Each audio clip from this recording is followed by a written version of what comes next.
Após os eventos traumáticos da noite anterior, a cidade acorda sob um manto de silêncio pesado. Boyd está em estado de choque e consegue se livrar das algemas com a ajuda do Jade. A morte da Tianxin atinge o coração de Boyd e ele vai lá abraçar ela. E atinge tanto porque ela era um pilar da lanchonete e da organização básica ali de comida. Na floresta, Ken e Jin percebe que tem comida boa, uma plantação fértil de comida, porém está em um lugar remoto na cidade e onde estava a cabana e aquelas esculturas estranhas. Tabitha desmaia e acaba acordando na casa do pai do Victor. Ele ameaça ela e fala que já chamou a polícia, porém a Tabitha não pode comunicar à polícia porque eles não iriam acreditar nela. Ela conta tudo o que aconteceu com ela e com a família dela na cidade. Com tanta insistência, ele acaba dando um voto de confiança para a história dela. Ela consegue provas através da internet e convence ele que a sua família está desaparecida. E ele acaba dispensando os policiais. E a partir de agora, todo mundo sabe que a Tianxin morreu. Levando o corpo para dentro da igrejinha, o Jade questiona o Boyd de que ele tinha visto tudo e os monstros não fizeram nada com ele. Isso fere muito Boyd porque ele percebe que a cidade toda tá com uma pulga atrás da orelha. Para piorar, a dona questiona ele por que ele fez isso e sacrificou um membro tão importante da comunidade, por causa de comida. Mas o Boyd explica que é o único mantimento que eles têm para sobreviver, senão eles morreriam de fome. Casa Colônia, Fátima tá passando muito mal e ela vomita tudo que ela come. Inclusive, de tanto vomitar, ela perde até um dente. Alice fica muito preocupado e leva ela até a emergência. Lá eles percebem que ela tá muito fraca, ela tá com desnutrição gravídica. Kenny, ao retornar, descobre tudo o que aconteceu e ele entra em estado de negação que rapidamente se transforma em uma ira muito grande. Ele entra na lanchonete e ele é consolado pela sua melhor amiga, a Christy. E assim que ela sai da lanchonete, o Jukebox começa a tocar e Kenny quebra ele de tanta raiva. No mundo real, Henry cria uma amizade com Tabitha e ele dá até comida pra ela. Então ele decide fazer um tour pela casa e mostra o quarto de Victor. Dentro do quarto, ela acha vários desenhos dele e Henry começa a contar a história dele, da esposa e de sua família. Na Casa Colônia, Fátima ainda tá passando muito mal. Então ela vê ali alguns alimentos estragados e ela sente vontade de comer esses alimentos.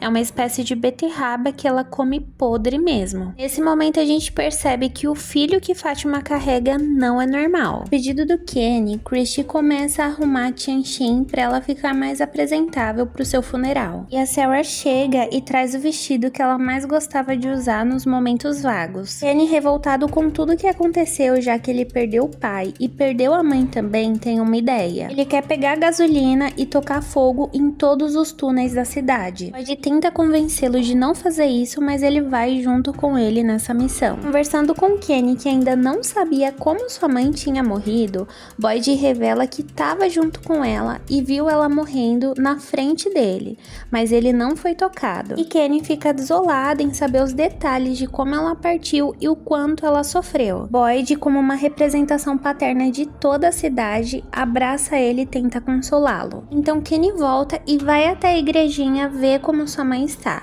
e ali é o único momento que ele tem para dar adeus a ela. A série mostra o quanto a Tianxin era importante para a cidade. Todos ali vão até a igrejinha e prestam a última homenagem para ela. E essa cena na igreja carrega um grande simbolismo, porque o funeral improvisado não serviu apenas para dar um adeus, mas para mostrar como a comunidade está se fragmentando. Tabitha, no mundo real, junto com Henry, decidem descer até o porão. Lá, Henry mostra várias coisas que ele guarda há anos da sua família. E Tabitha fica impressionada com tudo que vê. Ela se familiariza com todos os desenhos. Tem desenho das crianças, do farol, do homem de terno amarelo, dos soldados que Jade vê na floresta, crianças brincando na frente da Casa Colônia, a própria Casa Colônia, a igrejinha que o padre Catra aparece sempre e que foi velada a Tianxin, a lanchonete da Tianxin e até mesmo o menino menino de branco que tá aparecendo pra Tabitha. Henry revela que na verdade esses desenhos são da esposa dele. E ela tinha visões e desenhava, e isso explica tudo porque o Victor desenha até hoje. E paralelo a isso, o Victor na cidade começa a se comportar de forma muito estranha, como se ele soubesse que aquele frio extremo tem algo muito esquisito a dizer. E não só o Victor tá estranho, a Julie também tá meio esquisita, e ela decide passear com o Ethan. E Jim entra pra dentro de casa, que agora ele está morando na casa da Tian Shen. Só que o telefone toca, e a gente sabe que não tem nenhuma fiação elétrica em nenhuma casa da cidade. E Jim atende, e na hora que ele atende, ele escuta uma voz de criança,